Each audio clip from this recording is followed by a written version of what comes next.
we're just gonna do it. But seriously, did I tell you that happened to me a couple weeks ago? I What don't think I did. I told I was talking to Sandy about it. So I went to, you know how I love doctors, right? We've talked about that here. Yeah. So I go to the doctor for like regular checkup, seeing a new doctor and general physician. They run my blood work, all the fun things. They call me when it comes in.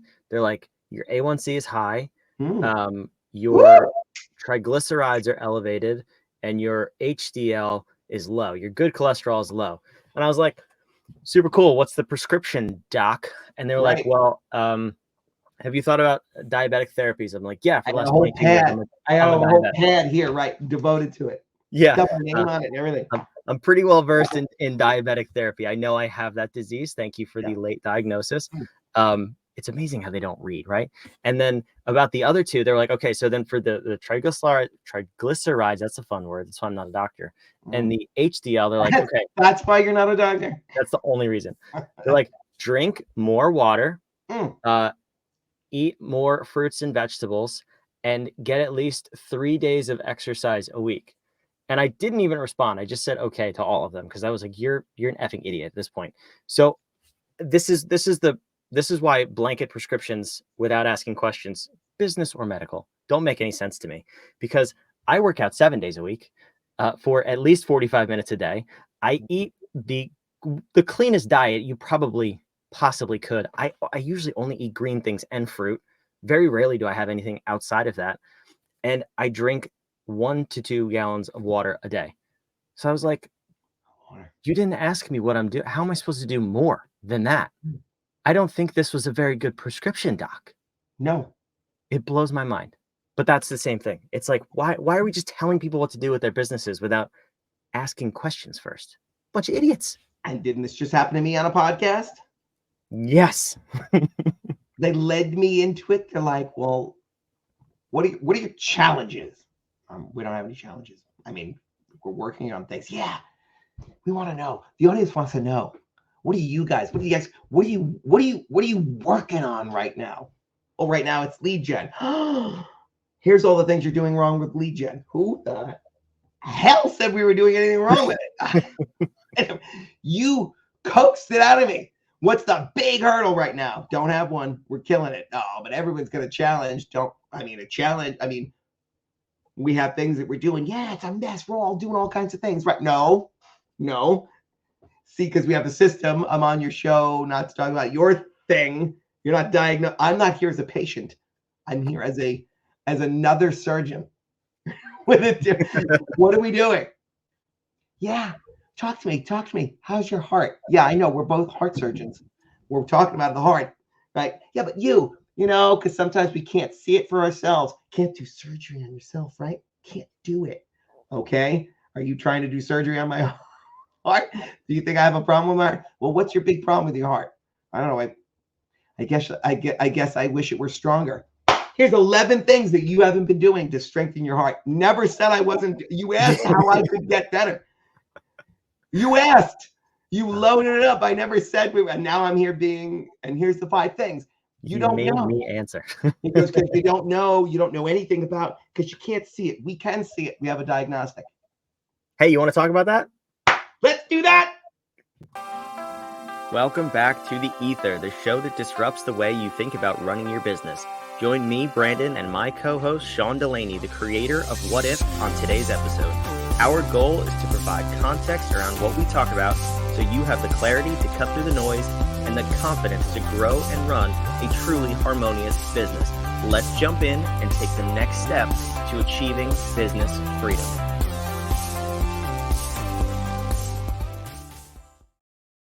Harmonious. Let's run a harmonious business. That sounds fun. It sounds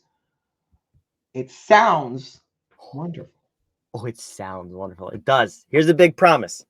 We're talking about questions. We're talking about better questions to ask in terms of your business. And we're going to give you 5 questions.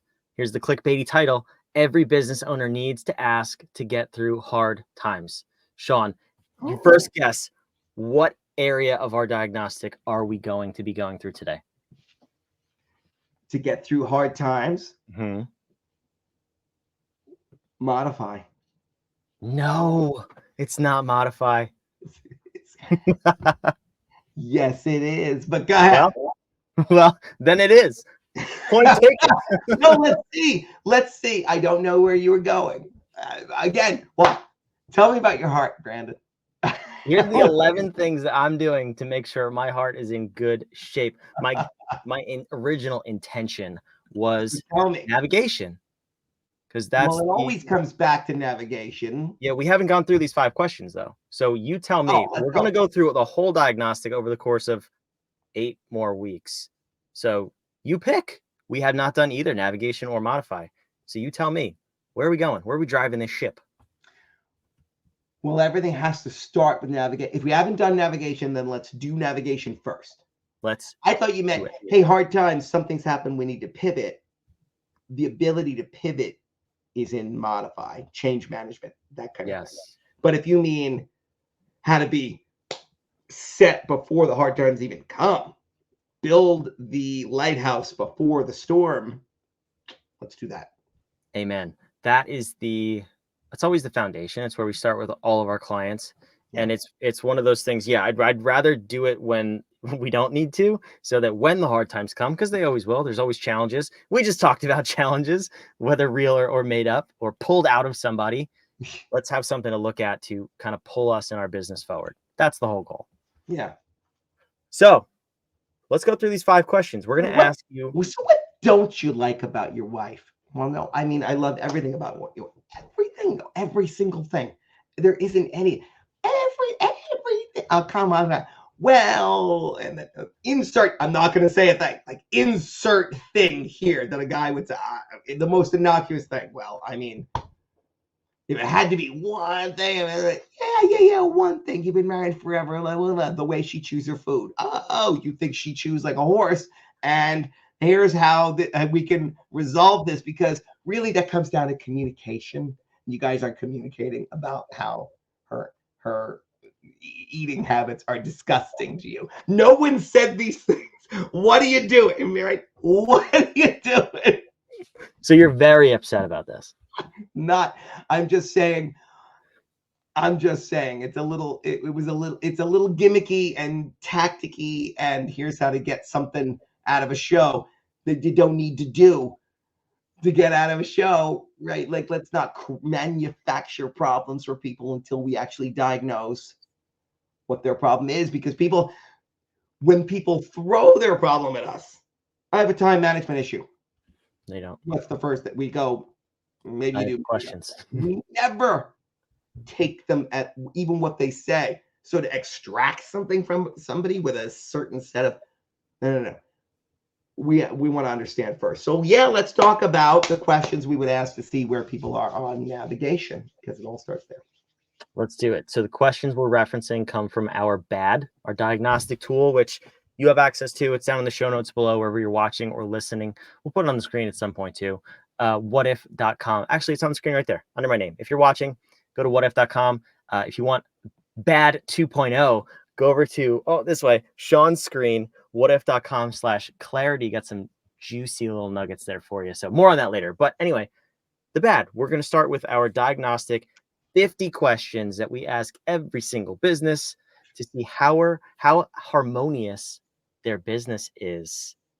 And we're going to start with the 5 of navigation. What do you got? You're waving your finger like you want to. No, I went. Yeah, you said. Okay. All the things. Right. I'm listening to you. Question number 1. So what we're going to do is go through the 5 questions, figure out what we're really searching for as the answer to this question. The scale is on 0 to 10 or 1 to 10. So you would rate these in terms of how well you're doing them currently in your business. We're going to ask them in the form of questions, though. So if you go to the assessment, it's going to look a little bit different. Question 1, do we have an effective vision statement that sets a clear goal for our future? So on paper, that seems pretty self-explanatory, right? But why do we ask that question? That's the first question on the assessment. Why is that one so important? So say it again. Why do we have an effective vision statement that sets a clear goal for our future? And so effective is in there on purpose. That is the leverage point of that question, because so many people will say, yeah, I've got a vision. Is it effective? And the next thing they say that breaks my heart is, what do you mean? Let's just sit with that for a minute. Because a lot of people hearing this, Brandon, are going to say, when we have a vision statement, what do you mean effective? So many say it's amorphous. They don't really know what the vision is. Yeah, well, we're going to be huge. But define huge. You know the way we have to chip away at that giant marble block in order to get the statue inside. Like, okay, we have to have timelines. We have to have metrics that tell us when we've gotten there. We have to have milestones. That's what, but by effective, they're not even sure what they mean. That means they're not even utilizing it. So even if they understand that they should probably have a vision, if it is defined, they don't even know that they should be using it. So the reason that question is asking, do you have an effective vision statement, is because it is supposed to be driving us towards someplace. It is supposed to be helping us source talent, source partnerships and JVs. It's supposed to be the impetus for every single project that we're doing. Every allocation of resources in order to change something should be towards that vision. Yeah, we're effectuating our mission, but to what end? The vision. And so nothing moves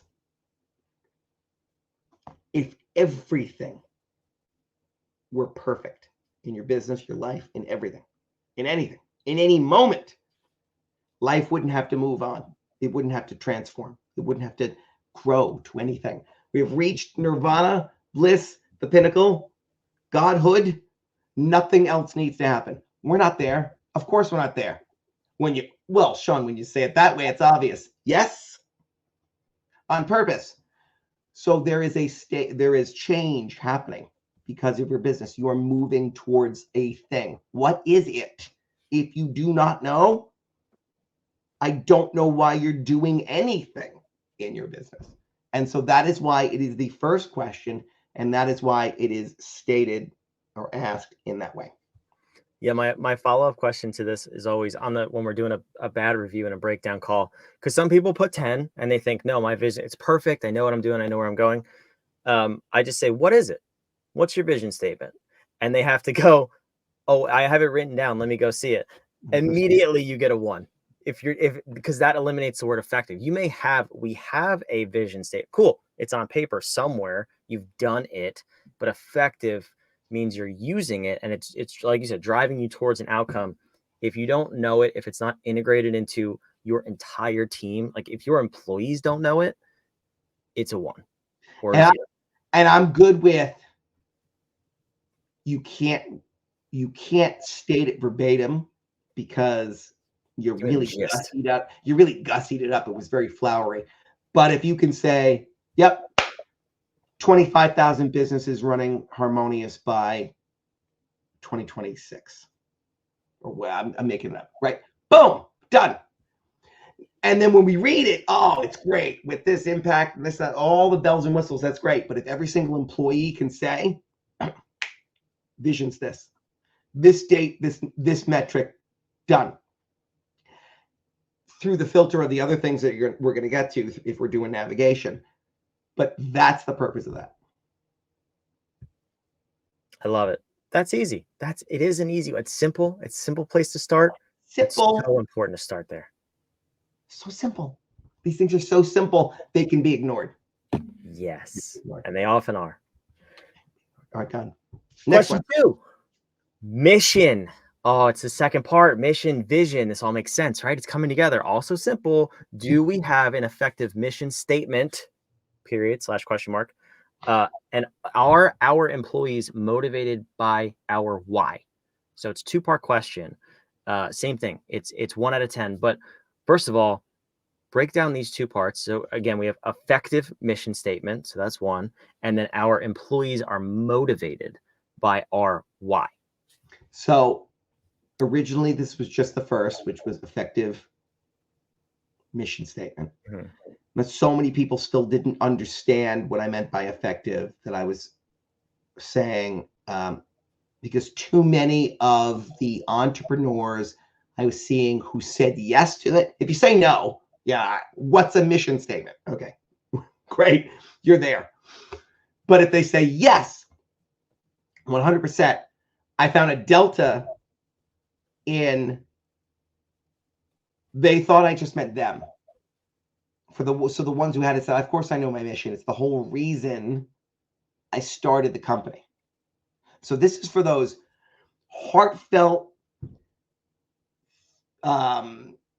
charitable organization kind of people who might fall into the camp of going, of course I know my mission. That's why I wake up and do this thing all day, every day. And then you go, is it effective? Yeah, it is effective. Again, internal, not realizing that I have to spread that out to the rest of the organization.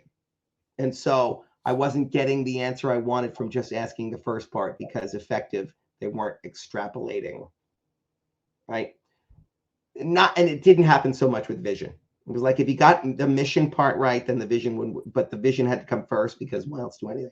And so on this one, we're dialing it in now to say, oh, and by the way, when we say effective, is that also translating to your people? We're sort of preceding the questions that we're going to get when we talk about people in home, humans optimized in a meaningful environment, sort of thing. That's why that was what that is. Yeah, and what I like about that part too, and this is where the disconnect comes, like you're talking about. So an effective mission statement, most of us start as solopreneurs. We have an idea, we make a product or a service, and then we go sell it, and we hire people along the way. That's awesome. The problem comes in when you're hiring people to do jobs, and they're there for a paycheck. No matter how good your mission is, you mentioned nonprofits, people are usually a little bit more connected to the mission in a nonprofit. Salaries tend to be lower. In a for-profit business, a conventional business, people just want a paycheck a lot of times, and they're so disconnected. They may not even know your company has a mission. So one of the things we do now that we have a new partnership where we optimize the human being, like you said, in home, we focus on the people, but also the business and the structure and the operations. We don't go further than navigation until we've actually tied everybody's personal mission, their personal why, to the company why and the company vision. So we connect the human beings that are in your company in their custom roles that we build and what they want in their lives to the metrics and outcomes that you've identified for your business. The power that unlocks and the speed that you can grow your company with is insane, because the people are now connected. They know why they're personally showing up every day, and also how that impacts the company. But not only that, everybody around them too. So you have, by the time I die, it will not be human resources management anymore. It'll be home. Imagine human resources. Humans optimized in a meaningful environment. Home will be the model for sourcing and managing and interacting with and playing with other people to achieve your mission. And that, how disruptive is that about thinking about your business, the engine of business, the cogs and wheels? We're taking all of that coggery away. You leave it where it should reside in our architecture, and it is a beautiful, pristine machine when those cogs are all unfettered by the rest of these concepts. And then home will be where it is and needs to be. So we're getting archaic here and a little esoteric. Let's get back to the questions, though. But yes, the partnership with Human Op, insanely powerful to what we're trying to do around managing people. Enough said. More on that later. More on that in a few weeks. Moron. Anyway, question 3, another two-parter. It's about core values. So we have a defined set of core values, part 1. And our workforce shares these values and is rewarded for demonstrating them. So I assume this came out of a very similar situation as mission. You're probably getting an answer of yes on defined set of core values, and then but you're not doing anything with it. Yeah, I know. Yeah, defined was to set do you know what your core values are? Yeah. Oh yeah. Oh, I always tell the truth. I don't know why I'm smoking a cigar. Like when I became Monopoly man, right? Oh, we always tell the truth there. Never. No. It was, do you know your core values? Yeah, I know my core values. And then there's sporadic or one-word answers, or loyalty, accountability, trust. that kind of stuff. So we know that we do core values differently. Yes. But so I wanted to first elucidate an answer on how defined are they? You can't just say, yes, I have them. I wanted to get over that hurdle. Say, are they defined? You know what the core values are. And then read me the second part of the question, and then I'll break that down too. So the statement, I'll make it a question. Yeah. Does our workforce share these values, and are they rewarded for demonstrating them? And so this was, this was again seeding the questions in home, because that's the purpose of this, right? So I had real estate. I wanted the questionnaire to be 50 questions. So first I want to know, are they defined? But the real value comes then from, did you do anything with it? And so are you setting things up in your company? If they really do matter, are we rewarding people on that? And then, by the way, if you're going to be rewarding people or letting them go based on them committing to and manifesting those and demonstrating those values, do they have them? Did we hire them? Let's be fair about this, right? And not say after, now that you've been hired here, do you value the same things we value? Well, I should have known this ahead of time. So let's already say, are we doing that? Because if you say no here, then I get a lot of information, both on that question and the other places where this information is going to go. Yeah, we've talked about this in our workshop, and core values, I believe it shows up in 4 other questions throughout the BAD. It's sprinkled in, and one of the things where this really comes to light is, I believe, in analyze. So if we're designing KPIs for a role, or targets and metrics around whatever position we're in, whatever human being is chasing those metrics, if we don't incorporate the core values, you can make more sales by selling to the wrong clients, or stealing money from people. And that's where this comes in as like one of those checks and balances. So it's really important, where the second part, they are rewarded for demonstrating them. Obviously that implies that they're disciplined for breaking them, should that come to be. But you have to incorporate them. Another thing that added into this when I was coming up with these questions was this idea from law school. Sorry, I mentioned it, but that there's the letter of the law and the spirit of the law, and so the letter of the law is only whatever we thought to write and account for. And then the spirit of the law is, well, we know, let's not get cute. We know what we were trying to do. Okay. And the spirit of the law there is then saying, we're going to have processes, procedures, rules, metrics that we're accounting you for. But the spirit of the core values, if you align with it naturally, I shouldn't have to tell you all the things. You will. So you and I, Brandon, work so well together, because the number one thing I looked for at the beginning between us was, not what you knew. You're like, I know all kinds of things. Yeah, okay, great. That was very little. Like that, I knew very little. It took very little time. I glossed over that and just said, do you believe the same things? Do you see the world in the same way I do? Yes. Great. So then, can you see the mission that I'm on? 100%. Can you see where it could go? Oh, wow, it could. Game on. That's what we need. And if I didn't write something down, if I didn't say this is a rule around something, I could go on an Alaskan cruise. I don't do those things. I want to go on an Alaskan cruise. Anybody listening who wants to take me on an Alaskan cruise, I'm for hire. I don't know what that means. I want to go on an Alaskan cruise. But if I go on an Alaskan cruise, you know what to do when something falls between the cracks of things, processes, procedures, and things that we've done. I don't mean to use you like you're an employee, right, as my partner. I'm not saying that. I'm saying for the people listening that they have set down Here's how things are supposed to happen. They go on vacation. They're out of pocket. Somebody's sick. They can't be there. Things are going to fall through the cracks. Well, not if we understand navigation in the way that we should understand it, and that we've all been hired to the fact that we share the core values, the mission, and the vision. And that takes care of things, because you know what to do, because I know what we believe, and I know what will never contravene. It's the spirit of the law. I love it. Spirit of the law. I like it. All right, question 4. We got 2 more.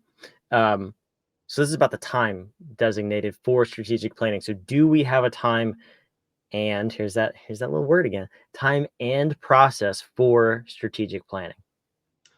So when I would say to people, do you do strategic planning regularly? They're like, oh yeah, no, I got it. When? Can we define real quick what that means too? Because I've heard people say, what's their strategic planning? It's making a list of goals. And that's just not an effective strategic planning session. So let's define that and then break down time and process. So you have to kick the tires on this, even if it's for 5 minutes. And it seems ridiculous to say, well, we need to, if it could be done so quickly, then we can do it anytime. And there's a lot of tasks in our lives that we go, well, I'll do it later. Did you clean the litter box? It takes 5 minutes. I'll do it later. Well, the cat's like, how about you do it now? Right? How about we get this on the regular? Okay, because quick things and easy things, I'll do it tomorrow. Did you tell your kids you love them today? I tell them all the time. When? Well, all the time. Do you? I mean, maybe you do, but maybe you think you do and you don't. And maybe you think you do it a lot, and then 3 months went by and you didn't give your wife flowers. I don't know. Brandon, if only there were an app to help with things like that. It's a separate discussion. But so put it on the calendar, because you are going to be crazy busy in fulfillment with our system. The making of the money and doing of the things will be so, you'll have so many opportunities. You'll be all over the place. And you and I, Brandon, think of just now with us changing, adding some offers and doing some other things. Oh my God, we have all these things we have to do, and we're running.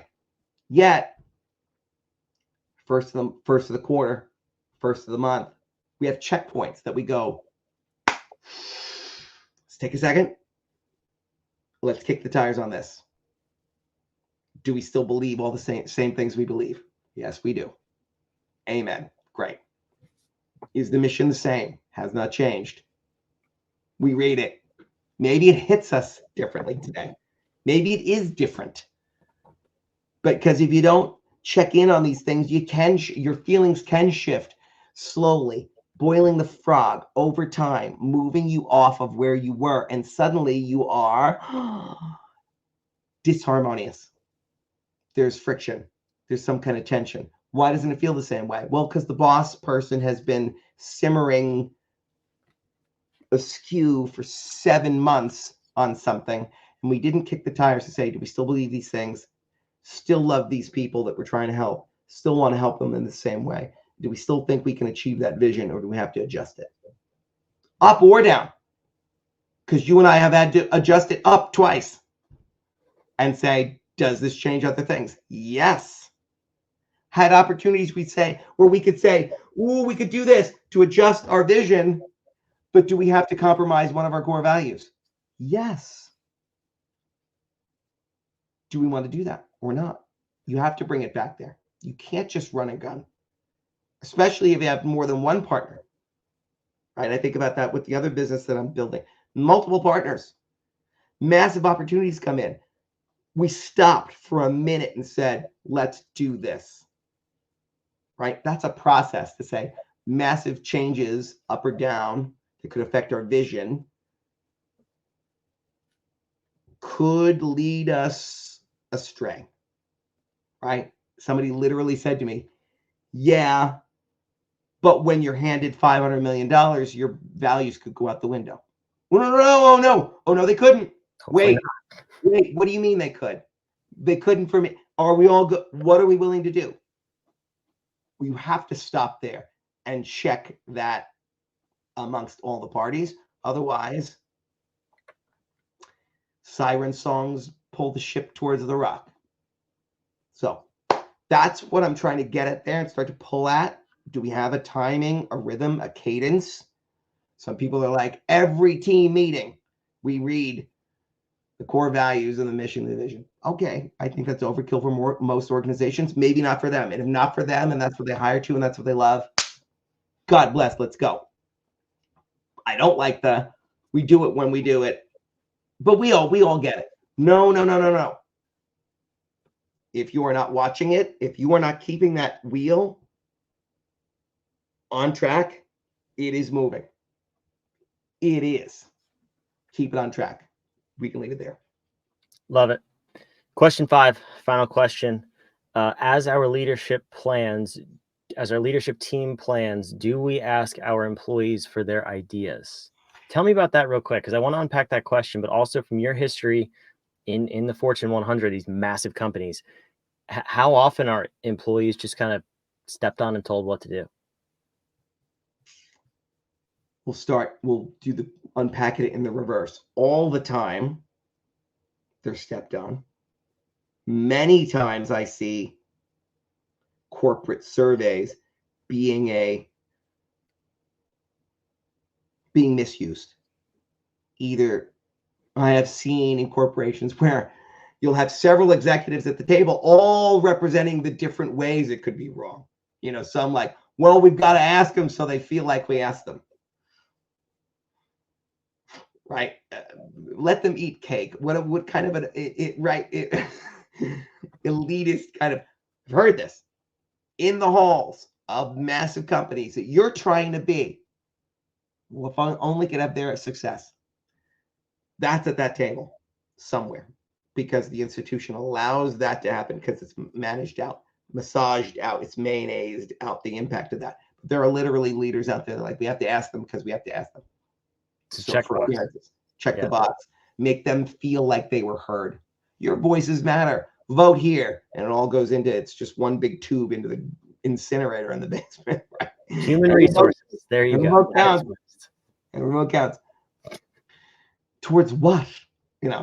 And then there are the people that say, yeah, because then we'll find out what they're really thinking. Right? That kind of also terrible perspective. And then there are some that are like, yes, we want to know these things, but who knows if it'll go anywhere, well-meaning kind of, we'll throw them a bone because they're not going to change corporate policy, because who runs corporate policy? The board of directors. Right. And the shareholders. So screw you. Now, privately held companies don't have that whole sort of Damocles hanging over their head, but they still have to think about, there's so much you can get from employee surveys to think about, is the culture now driving the machine or not? Right? We could have overhired towards one kind of metric and said, wow, we're a company about backpacking and outdoor life, and we let everyone bring their tents and their dogs and their hammocks to work and told them all they can have nap time, but no one's working ever. Like, that's a problem, right? Like, you can go way too far. Like, well, how did this happen? We boiled the frog again by constantly always just going towards what people are asking for. And so your questions to your employees have to be related to the mission and vision, not how can we make things more fun around here? Well, shit, I could give you 100 ways to make things more fun around here. Like, you can quickly change the culture and drive out good people over time. And you'll think you're always just asking. This sounds like I'm being anti-democratic, right? Like, this is how to change a country over time, right? But you could, in the way you're asking the questions, drive this into the wrong place, and it's just a zoo. And you're like, how did this ever happen? We asked these well-meaning people for their input and look at what they did. Yeah, because you asked them their input around their life and experience at the company, not starting with we share these values. We want to achieve this mission and we have this vision. What are your contributions to those goals? Now that's beautiful. And that is where I get, you say, what's my experience? My experience being brought into a big giant company when they say, we have this intractable problem. No one can solve it. No, you mean the people that you pull into the room to solve it can't solve it. The people who can solve it are the people who are throwing duct tape and spit and glue on this thing all day, every day to keep it working. I'm going to go talk to the front line. And yes, there are axes that are being ground there, and there's bullshit that's going on. You have to sort through all of that. But ultimately, they're the one that say, well, the only reason this thing's running is because I keep doing this because that's what the clients want. Okay. So what I mean by saying, do you ask them is too often management's management. Now we don't need to go down there. We can ask them what they want from care and feeding, but how would they know how to make the product better? I'm the product owner in this my giant company, right? I own that division. What could they possibly know? Well, they know what they're dealing with. They're the closest person to the people we're trying to serve. And you haven't talked to those people in 15 years. You're where you are because you started to navigate this machine instead of understanding those people. By those people, I mean the people we're trying to serve. So who knows them best? The people interacting with them all day, every day. Those are the people you talk to. I feel like we should send these 5 questions to our government. You can ask, like a good place to start. You can ask Raytheon for how they could improve the U.S., or you can ask my plumber. My plumber knows because he's dealing with the effects of everything all day. And the Raytheon executive wants to sell missiles. Not to shit on Raytheon here, but And hey, by the way, anyone hearing this podcast today, I am not suicidal, and I am not looking to kill myself with a missile. Right? I've had to start saying on Harmonious at Lunch. We've had some awesome episodes lately. This podcast is for entertainment purposes only, of course. And go check out some of those episodes if you want some more. And if I'm going to kill myself, it's not going to be with 6 stab wounds to my own back. Okay, just so you know, Mike. I have a shoulder injury. I really can't. Yeah, it doesn't reach very well. The world we live in, Brandon. There we go. Let's not end it on a sour note. No, that's a good note. We're happy. We're positive. We love our lives. Let's reinforce those questions. Are those good questions? Do you think that those questions asked in the right way and sorted through in the right way can tell a lot? How do we know so much about the businesses that we talk to, Brandon? Yeah, that's the whole point, because this took us 40 minutes to digest and get through, and it takes you 8 minutes to get through the entire assessment.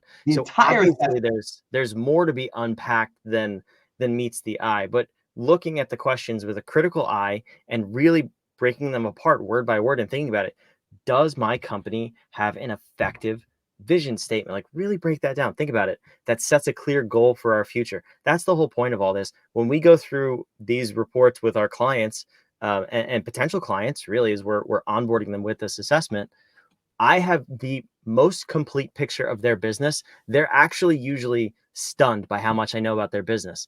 And I always make it very clear. I'm like, listen, I love to go into these cold. Truth be told, I have no idea what your business does, but I know everything I need to because of these 50 questions.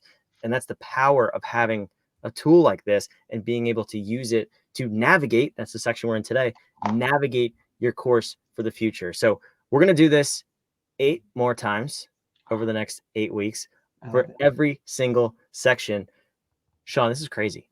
That's a lot to digest. If you piece these 10 episodes together, you could have the next $1 billion company. This is not it is an 8-minute I will say it again. It is an 8-minute diagnostic, not because it's not powerful, because of an insane amount of intense work over 25 years to get it to a place. And people, I love it when they take it. They go, I would have asked it this way. Would you? Would you have? After doing this for 25 years? That's great. You can tweak them. Trust me. These work, and they get us dialed in to a point where we can see the things that are holding you back that none of us could see before. They're hidden. They've been hidden. It's why we're all bashing our heads against the wall saying, I keep trying things, and maybe the next course will be the thing. Maybe the next seminar I go to, and I can figure this all out.